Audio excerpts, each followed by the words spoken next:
Qatar से मंगवाए गए एलएनजी कार्गो पाकिस्तान पहुंच गए। सुई सदरन ज़राए के मुताबिक समंदरी तूफान की वजह से एलएनजी कार्गो ताख़ीर से पाकिस्तान पहुंचे हैं। ये एलएनजी सिस्टम में शामिल होने से गैस बहरान टल गया है और पावर, खाद समेत तमाम सनतों की गैस मुकम्मल बहाल कर दी गई है, जबकि घरेलू सार्फिन के लिए भी गैस का प्रेशर बेहतर हो रहा है।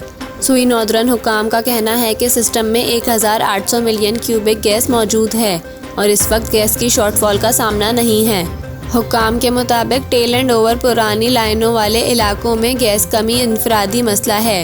घरों में गैस कंप्रेसर इस्तेमाल किए जा रहे हैं जो गैर कानूनी हैं। इस सिलसिले में छापों के लिए टीमों की तादाद बढ़ा दी गई है। जिस घर से कंप्रेसर पकड़ा गया वहाँ मीटर काट दिया जाएगा।